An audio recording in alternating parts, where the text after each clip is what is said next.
Sejam bem-vindos à nossa aula de Panorama Bíblico. Hoje nós vamos iniciar o Novo Testamento, a nossa nona aula. Semana retrasada, a última aula, a gente falou sobre os profetas menores que finalizam, ou melhor, a gente falou do período interbíblico, que são aqueles 400 anos antes da chegada de Jesus. E hoje nós vamos começar a entrar no Novo Testamento. Hoje nós vamos tentar falar dos 4 evangelhos: Mateus, Marcos, Lucas e João. Os 4 evangelhos canônicos, E um ponto interessante já introdutório é o seguinte: os estudiosos geralmente chamam os evangelhos separam em 2 categorias: o evangelho sinóticos e o evangelho não sinótico. E quais são os evangelhos sinóticos? Mateus, Marcos e Lucas. Sinótico tem a ver com ver junto, Eles viram a mesma coisa. Por quê? Porque os estudiosos entendem que Mateus, Marcos e Lucas, eles compartilham de uma fonte em comum. Então existem várias hipóteses.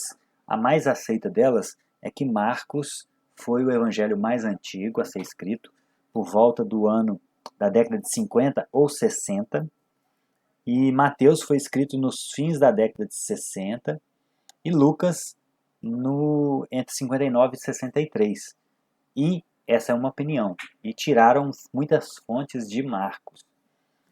Existem outras, que Mateus, que colocam a data um pouco mais tardia, mas basicamente Marcos aparece na maioria das teorias como a fonte mais antiga. Então isso é quase um consenso. E um dado interessante também, e por que eles pensam assim, Porque há muita concordância entre os evangelhos, Existem divergências, e aí os estudiosos vão tentar entender essa divergência. A nível apologético, o que a gente poderia dizer dessas divergências? As divergências que a gente encontra elas dão inclusive mais credibilidade histórica para os relatos dos evangelhos. Porque quando a gente pega o Alcorão, por exemplo, o Alcorão, segundo a tradição dos muçulmanos, ele foi dado apenas para Maomé, lá na caverna, e depois Maomé trouxe o que o anjo relatou para ele, e ele escreveu. Então é como se fosse uma mensagem, uma psicografia divina, segundo eles. Qual é a diferença dos evangelhos? São evangelhos diferentes, escritos para comunidades diferentes. Então, as divergências ou as diferenças que tem de um trazer um relato, o outro não, por exemplo, são explicadas por isso. Mateus estava escrevendo para judeus, por exemplo, nós vamos ver isso aqui, e João estava escrevendo para os gentios. É totalmente diferente a abordagem. Então, tanto que Mateus traz muitas genealogias e João não. João já começa mostrando o princípio eterno de Jesus. Não é um princípio, na verdade, A existência eterna de Jesus. Então, essa é uma diferença. Agora, as outras diferenças, que são diferenças de fato, por exemplo, um fala que tinham 2 mulheres no túmulo, o outro fala que tinham 3. Isso dá mais credibilidade histórica para os evangelhos, porque, juridicamente, um juiz, quando ele vai analisar um julgamento, e quando ele vai fazer um julgamento e vai ouvir testemunhas, se 10 testemunhas contam a mesma história, com os mesmos detalhes, sem nenhuma diferença entre eles, ele chega à conclusão que elas combinaram aquilo. Porque isso não é humano, isso não é normal. Agora, isso é chamado pelos apologetas e os teólogos que estudam isso de psicologia do testemunho. Ou seja, existem diferenças em pontos secundários que devem acontecer quando se tem relatos independentes de fato. Então, se várias pessoas presenciam um mesmo evento e cada uma delas contar o que viram, algumas divergências são esperadas. Isso dá mais credibilidade, na verdade, não descredibiliza. Então, os céticos tentam colocar isso como uma com um descrédito da Bíblia, só que isso, na verdade, para mim, isso e para vários estudiosos, isso traz mais credibilidade. De fato, aquilo ali foi narrado com uma intenção de narrar fatos que eles viram, da perspectiva deles ou das fontes que eles escolheram. Então isso traz mais credibilidade.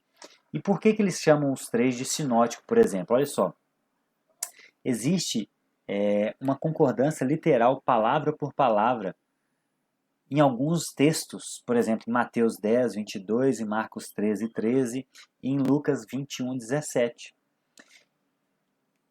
Então, eles fizeram uma comparação matemática e chegaram à conclusão do seguinte: 91% do Evangelho de Marcos está em Mateus. Por isso que eles entendem que Marcos foi a fonte primária. E aí Mateus acrescentou 8% de acordo com o propósito dos seus leitores, né, que ele entendia.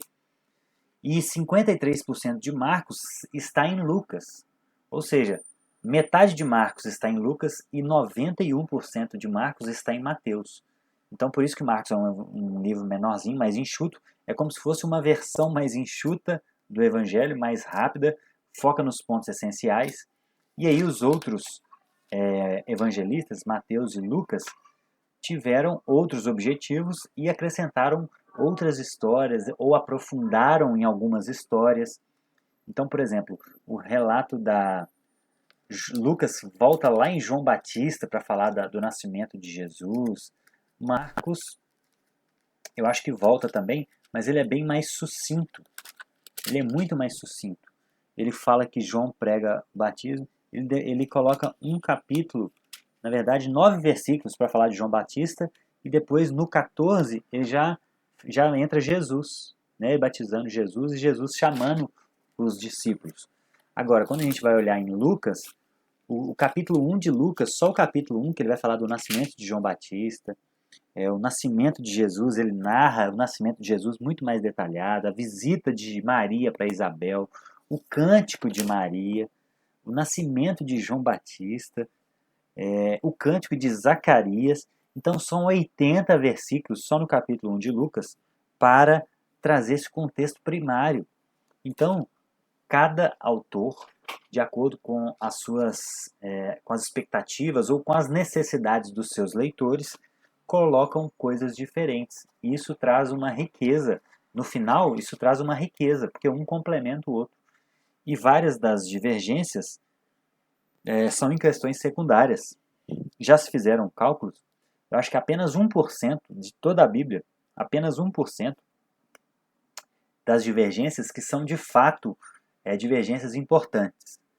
E a questão é, desses 1%, nenhuma delas está relacionada com questões doutrinárias. Ou seja, não existe uma doutrina na Escritura que pode ser colocada em xeque por causa desse 1% de divergência. São geralmente questões secundárias, como esse exemplo que eu dei.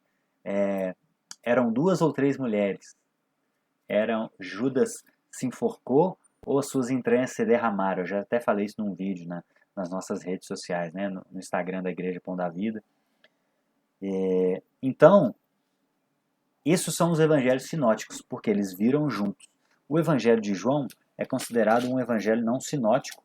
Por quê? Porque ele é muito diferente. A sua estrutura é muito diferente. Então, e nós vamos ver um pouquinho de características de cada um desses evangelhos hoje. Então, por exemplo, o evangelho de Mateus provavelmente foi escrito para quê? Para judeus de fala grega. Por quê? Porque ele se preocupa muito com o cumprimento do Antigo Testamento, sendo o livro que mais cita o Antigo Testamento. Então já começa com a genealogia de Jesus. Por quê? Porque os judeus naquela época estavam esperando o Messias. E existiam várias profecias sobre o Messias. E uma delas é que ele nasceria da linhagem de Davi. Ele seria da tribo de Judá. Davi era da tribo de Judá. Então, Mateus, ele começa mostrando a genealogia de Jesus desde Davi até a vida de Jesus, né? E ele divide, esse é um outro ponto importante para a gente entender a Bíblia, ele divide em 3 blocos de 14 genealogias. Então, eu já falei também isso em alguns vídeos do nosso Instagram da igreja, Pão da Vida. Os antigos, os autores antigos do Oriente Médio, genealogia para eles existia, eles escreviam muito com relação a um caráter poético, um caráter numérico. Muitos deles acreditavam em, é o que eles chamam hoje no judaísmo de Kabbalah, que é o estudo dos números. Então, os números são representativos. Então, as genealogias não são exaustivas. O que isso quer dizer? Às vezes, de acordo com o propósito, eles colocavam apenas pessoas mais importantes na genealogia, ou para caber nessa numerologia, ou para cumprir um propósito específico, de mostrar que a descendência era daquela pessoa mais importante. Então, Abraão, por exemplo, não poderia faltar. Mas talvez uma pessoa lá no meio que não foi tão relevante historicamente, ele poderia pular, né? Então isso era comum na escrita do Oriente Médio antigo, tá? Então Mateus é super organizado. Ele traz 3 blocos de 14 pessoas, de 14 gerações, e estrutura a genealogia de Jesus dessa forma. Quando a gente vai olhar a genealogia de Lucas, a gente percebe diferenças. Essa é outra diferença entre os evangelhos. E qual é a explicação para isso? A genealogia de Mateus é materna e a genealogia de Lucas é paterna. Então, quando a gente vai olhar, Jesus era filho de Davi de pai e de mãe. Maria e José são descendentes de Davi. Então, e José adotou Jesus, né? Então Jesus é da tribo de Judá 2 vezes, de pai e de mãe. Então Mateus começa com isso. E aí depois ele vai mostrando a visita dos magos, a fuga para o Egito, e em vários momentos Mateus usa a seguinte expressão: então se cumpriu, aqui ó, verso 2, Mateus 2,17. Ele narra um fato, a fuga para o Egito, por exemplo, quando Herodes queria matar as crianças lá, eles fugiram para o Egito. E aí ele conta essa história e depois ele termina assim, ó. Então se cumpriu o que fora dito pelo profeta Jeremias. Ouviu-se uma voz em Ramá, choro e grande lamentação. É Raquel que chora por seus filhos e recusa ser consolada porque já não existem. Então essa matança ele atribui o cumprimento desse texto de Jeremias 31:15. Lá na visita dos magos, em vários pontos Mateus faz isso. Por quê? Ele está escrevendo para judeus. Lá ele conta a, a tentativa de Herodes matar as crianças e a visita dos magos. E aí ele fala o seguinte, ó: quando Herodes ouviu isso, ficou perturbado, e com ele toda Jerusalém, que nasceria o Cristo, né? Então reuniu os chefes dos sacerdotes, do povo e os mestres da lei, e perguntou-lhes onde deveria nascer o Cristo. E eles responderam: em Belém da Judéia, porque essa era a profecia. Porque assim escreveu o profeta. Aí ele cita o texto de Miqueias 5:2. Mas tu, Belém, da terra de Judá, de forma alguma és menor entre as principais cidades de Judá, pois de ti virá o líder, que, como pastor, conduzirá a Israel, o meu povo. Então, várias vezes, Mateus traz um relato e mostra o cumprimento dessa profecia. Então, isso é muito interessante. E aí depois ele começa a citar de João Batista. Então o interesse do autor muda de acordo com a necessidade e o interesse dos seus leitores. Ele coloca João Batista depois, a pregação a preparação do batismo de Jesus. E aí depois no capítulo 4 ele mostra a tentação de Jesus e o início do ministério dele. Então Mateus ele tem uma outra característica. Ele explica muitos costumes judaicos. Então, isso faz com que a gente entenda ou pressuponha de que ele não explica muitos costumes judaicos. Então, isso dá a entender que os destinatários já estavam familiarizados com o assunto. Ele emprega uma terminologia judaica como por exemplo o termo reino dos céus, Pai Celestial. Isso eram terminologias judaicas. Então, Mateus ele não explica. Se você é de uma área, por exemplo, da tecnologia, né? O Alex é da área da tecnologia. Se você está conversando com uma outra pessoa que é da área da tecnologia, você não vai ficar explicando para ele termos básicos de computação, de o que é internet, o que é. Você já pressupõe que ele entende aquela linguagem. Então, ao que parece, Mateus pressupunha isso também. E Mateus relata de forma mais extensa o Sermão do Monte também. Mateus capítulo 5, 6 e 7. Esse é um dos textos mais importantes da Bíblia, gente. O Sermão do Monte, ele traz ensinamentos sobre muitas áreas da vida, sobre o Jesus ele vem consertar muitas coisas do Antigo Testamento no Sermão do Monte. Isso está registrado em Mateus 5, 6 e 7. Então ele vai falar das bem-aventuranças, dando força para os discípulos, do sal da terra, que Jesus cumpre a lei, que ele não veio abolir a lei. Aí ele fala de homicídio, adultério, divórcio, juramento, vingança, o amor aos inimigos. Ele vem trazendo coisas novas, corrigindo a interpretação dos fariseus errada, da tradição humana. E aí no capítulo 6 ele fala da ajuda aos necessitados, de dar esmola sem ser visto, da oração, do jejum. E aí no verso 19 ele começa a falar dos tesouros no céu, para a gente não acumular tesouro no céu, das preocupações da vida, do julgar ao próximo, de insistir na oração, na porta estreita e da porta larga, a árvore o seu fruto, o prudente e o insensato. Então o Sermão do Monte é uma das obras-primas da Bíblia, e isso está registrado no livro de Mateus. Aí a partir daqui ele começa a citar muitos milagres. Então parece que o objetivo dele é convencer o leitor de que Jesus é o Messias, porque uma das profecias do Messias é que ele faria milagres. Então ele fala da genealogia, ele fala da autoridade que ele falava, né? Que ele falava como quem tinha autoridade, e ele cita vários milagres nos próximos capítulos, cita muita parábola de Jesus. Então parece que ele estava querendo convencer o leitor de que Jesus é o Messias prometido pelo Antigo Testamento aos judeus.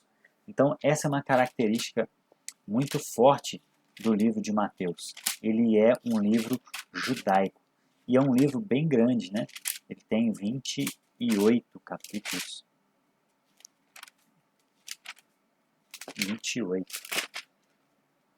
E termina com a grande comissão, falando para os discípulos irem e fazerem novos discípulos, batizando-os em nome do Pai, ensinando eles a obedecer tudo que eu vos ordenei. Então esse é o livro de Mateus. Então, a característica de Mateus é escrito para judeus.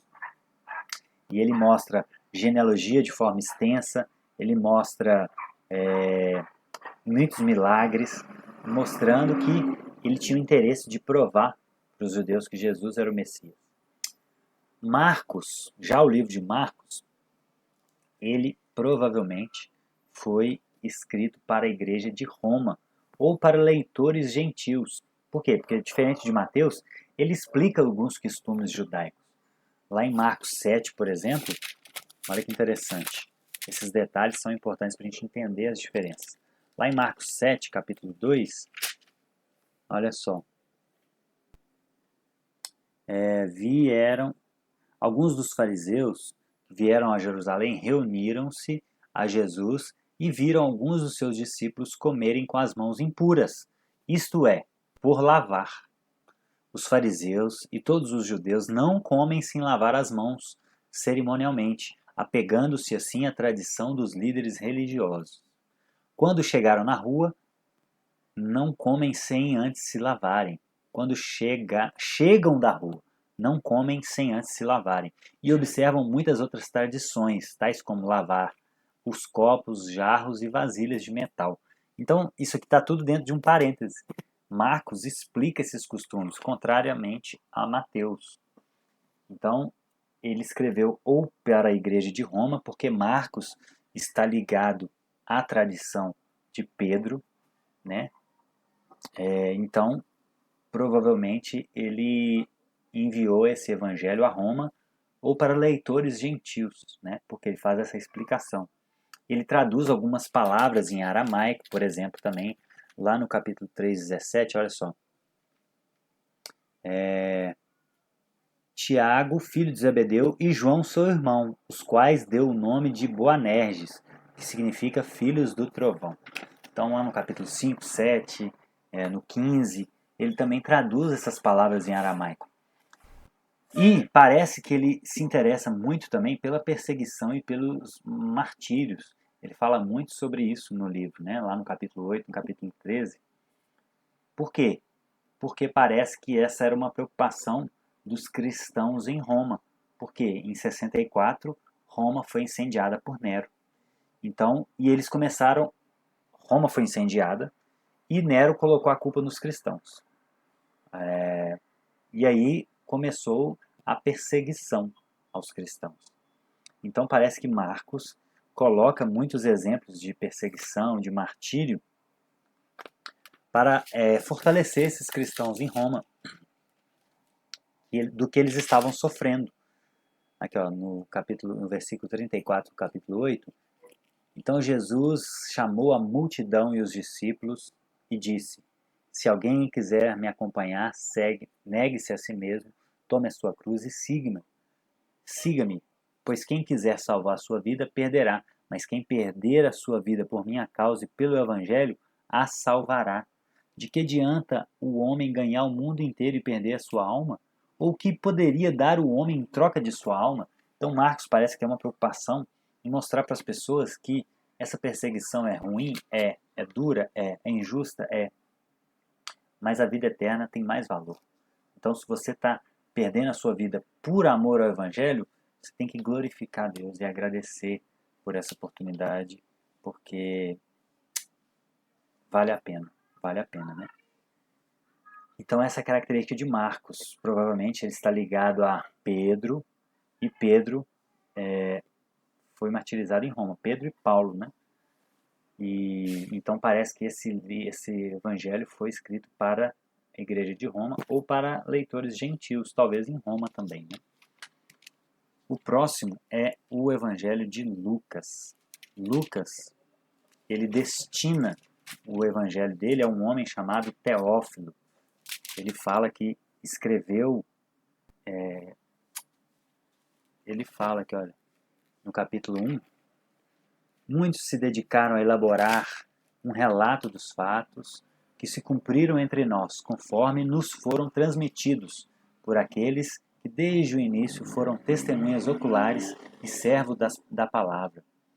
Eu mesmo investiguei tudo cuidadosamente, desde o começo, e decidi escrever-te um relato ordenado, ó excelentíssimo Teófilo. Parece que era uma pessoa de posição muito alta, por causa desse termo, né? Ó excelentíssimo. Provavelmente talvez. E também Lucas era médico de profissão. Paulo, lá em Colossenses 4,14, ele fala isso. E era cooperador de Paulo. Então Lucas, a tradição dele é paulina, né? Lucas está ligado a Paulo. Então esse foi um dos critérios, gente, um adendo. Esse foi um dos critérios dos primeiros cristãos para fecharem o cano da Bíblia. Só foram aceitos aqueles livros que eram escritos ou diretamente por apóstolos ou por pessoas que tiveram contato com as testemunhas oculares. Então isso é um excelente critério histórico. Por quê? Porque quanto mais próximo das fontes primárias, mais credibilidade. Então, quanto mais distante, maior a probabilidade de se perder informações no caminho. Não necessariamente de propósito, né? Às vezes sem intenção. É o famoso telefone sem fio, né? Então, Lucas, ele era médico. Então, o grego dele, inclusive, falam que o estilo de escrita dele é muito fino. Então ele é considerado um dos evangelhos mais bem escritos, né, no original. E se aproxima do grego clássico, né, que eu estou falando aqui agora. E como a gente já viu, Lucas, ele é bem mais detalhista. Ele conta detalhes muito importantes do nascimento de Jesus, da vida de Maria, Jesus no templo perdido. Esse texto só tem em Lucas. Lucas traz muita coisa inédita. Jesus apresentado no templo, o cântico de Maria, o cântico de Zacarias, tudo isso é inédito. Só tem em Lucas a visita de Maria a Isabel, né? Então são detalhes. E como ele falou no princípio, né, do evangelho dele, eu decidi fazer um relato, uma investigação cuidadosa desde o começo.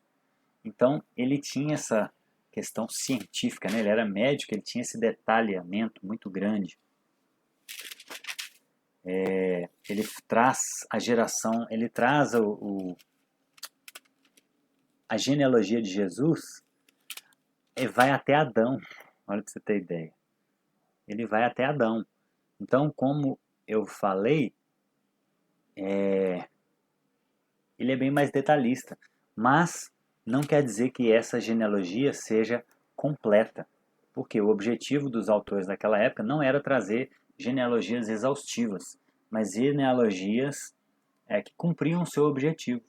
Então ele começa falando de José, aí como eu falei, ele começa falando de José e chega até Deus, Adão e Deus, né? Deus teve Adão, Adão teve Sete teve Enos, e ele vai de trás para frente. Ele vai de José até Deus. E tem muito conteúdo também comum com os outros evangelhos, né? Ele cita muitas parábolas e ele cita muitas parábolas de cunho econômico. Alguns chegam a dizer que o evangelho de Lucas é o evangelho social. Por quê? Porque ele cita muitas parábolas de cunho monetário. Ele fala muito sobre dinheiro. Então, alguns dizem que ele é o evangelho o evangelho social, né? Que fala muito sobre dinheiro. Então, essa é a característica de Lucas. Ele foi escrito para gentios. Por isso ele é bem detalhista também, diferente de Marcos. E o objetivo dele era fortalecer os crentes, todos os crentes, e reagir aos ataques dos incrédulos, né? Esse era o objetivo, né, do Evangelho de Lucas. E por último, o Evangelho de João, que é o mais sensacional de todos. Gente, vamos lembrar da história. João, ele foi o último apóstolo a morrer. Né? Paulo e Pedro, por exemplo, morreram próximo ao ano 64, quando Nero estava naquela perseguição. Morreram em Roma. Pedro e João. Pedro e Paulo. João morre no ano 99 ou 100 depois de Cristo. Então ele teve mais 40 anos, quase 40 anos de vida, além de Paulo, de Pedro, para meditar, para ruminar, para escrever. E ele, além disso, além de mais tempo de vida, ele foi o discípulo amado, ele era o mais próximo de Jesus. Então João é muito aconselhável quando a pessoa se converte, ela lê o Evangelho de João. Por quê? Porque é um evangelho mais com muita alma, com muito coração. Não é um negócio muito técnico. Ele é diferente, é impressionante. E pelo tempo que ele escreveu, muitos dos escritos de João, não só o Evangelho, mas as cartas de João, foram escritas para combater a seita do gnosticismo, que era uma seita cristã de judeus que se convertiam ao cristianismo e trouxeram as crenças gregas para dentro do cristianismo, como o mundo é mau, o mundo material é mau, por isso eles não aceitavam que Jesus veio em carne.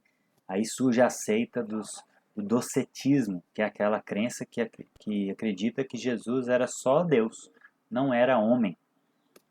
E aí João escreve muito sobre isso, né? Ele começa falando que o que era, no princípio, era aquele que é a palavra, ele estava com Deus, ele era Deus. Ele estava com Deus no princípio. E aí ele vai dizer que o verbo se fez carne. Ou seja, aqui ó, verso 14, aquele que era a palavra tornou-se carne e viveu entre nós. Então isso aqui, João está combatendo já o evangelho, os cristãos gnósticos, que acreditavam que Jesus era só Deus, não tinha vindo em carne. Por quê? Na cabeça deles, como eles herdaram essas crenças gregas, a matéria é má, então Deus não ia assumir forma humana, porque a matéria é má. E Deus não pode, Deus é perfeito, né? Então foi esse erro de um pressuposto que eles tinham que gerou essa confusão no primeiro século. No segundo também. E o gnosticismo foi uma das seitas mais perigosas para o cristianismo. Eu estou estudando isso agora na pós-graduação. O credo, a ideia de sucessão apostólica, a hierarquização da organização cristã de bispos, presbíteros e diáconos, tudo isso foi feito em resposta ao gnosticismo. Os concílios, né, alguns concílios, o concílio de Nicéia, por exemplo, foi em 325, foi discutir a divindade de Jesus. Por quê? Porque a seita gnóstica estava muito forte, era muito forte naquela época. E gerou muito problema. Então, João, ele escreve dessa perspectiva. Ele já estava muito mais avançado no tempo. E ele já estava enfrentando essa seita, né? O Evangelho de João, alguns datam ele por volta do ano 85, depois de Cristo, ou seja, já estava em uma idade bem avançada. O Apocalipse é escrito no ano 99, próximo da morte dele. Mas o Evangelho por volta do ano 85. Então ele teve muito mais tempo para ruminar, para pensar nas palavras de Jesus, escrever. Então ele é um evangelho mais sublime, que mostra Jesus de uma outra perspectiva.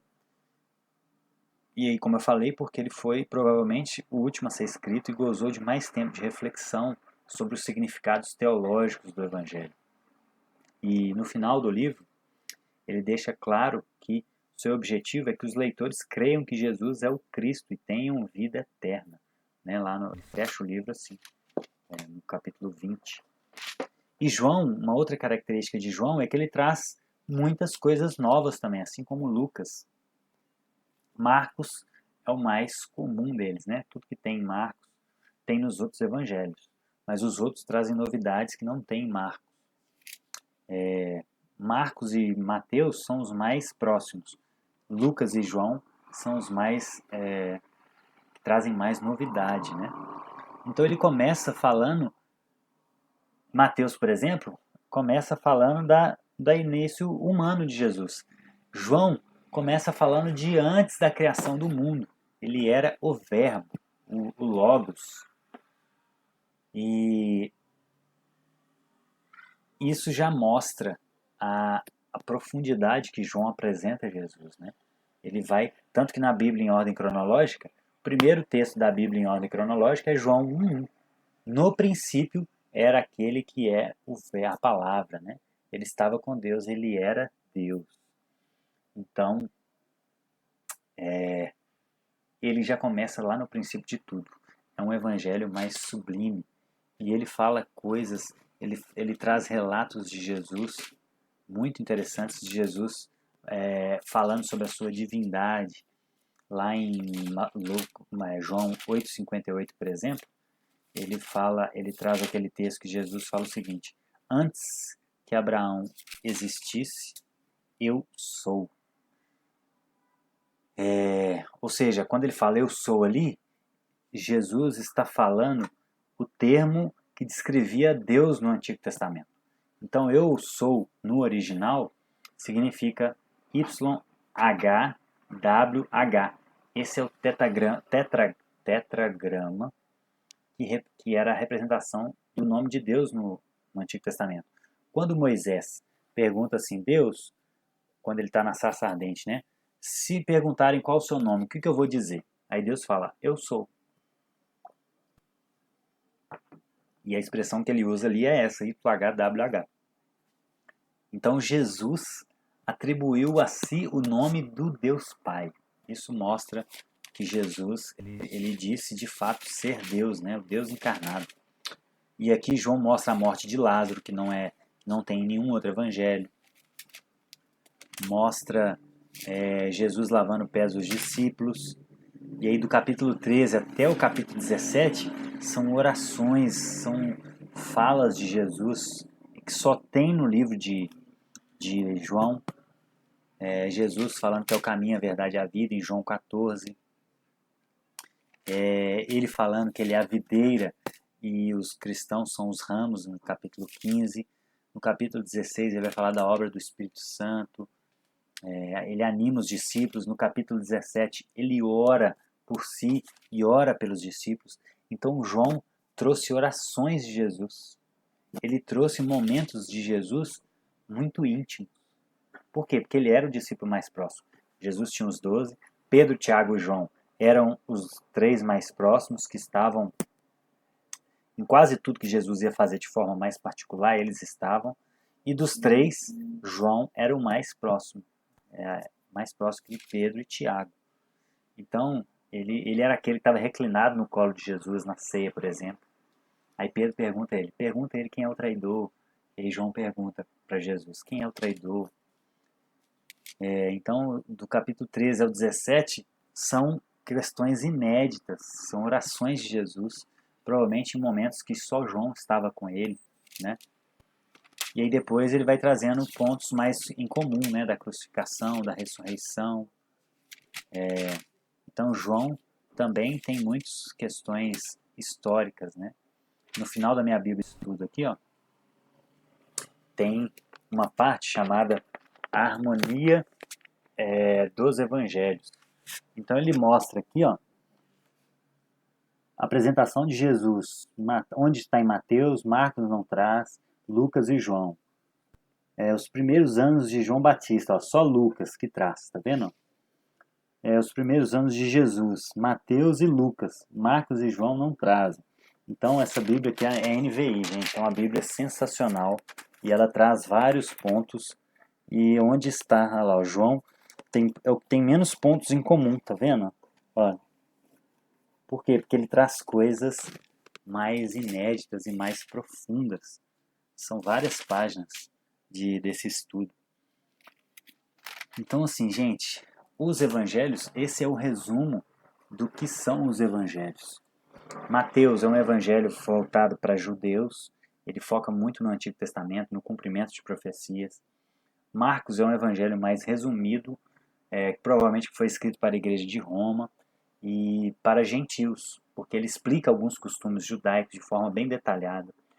Lucas foi um evangelho escrito para provavelmente uma pessoa de alta posição lá em Roma, um político, enfim, alguém desse nível. É endereçado a Teófilo, né? E ele foi escrito de forma mais bem escrita, um grego muito bem escrito. E ele traz muitas parábolas de Jesus, em especial focando na questão financeira. Lucas é considerado o evangelho social, né? E João é o evangelho mais sublime. Ele mostra Jesus de uma outra perspectiva. Ele traz detalhes da vida de Jesus mais inéditos, né? Orações de Jesus inéditas. Ele apresenta Jesus de uma forma mais sublime, mais espiritual, vamos dizer assim, né? Menos humana. E quando a gente olha para os 4, eles se completam de uma forma tremenda, né? Eles se completam porque Jesus é 100% Deus e 100% homem. Essa é a nossa crença, a crença que temos como igreja e que vem de lá dos primeiros concílios da igreja cristã, que essa foi a conclusão, né? De discussão por causa desses evangelhos gnósticos que surgiram depois, século II e III, eles começaram a discutir a natureza de Jesus e chegaram à conclusão que Jesus é 100% homem e 100% Deus.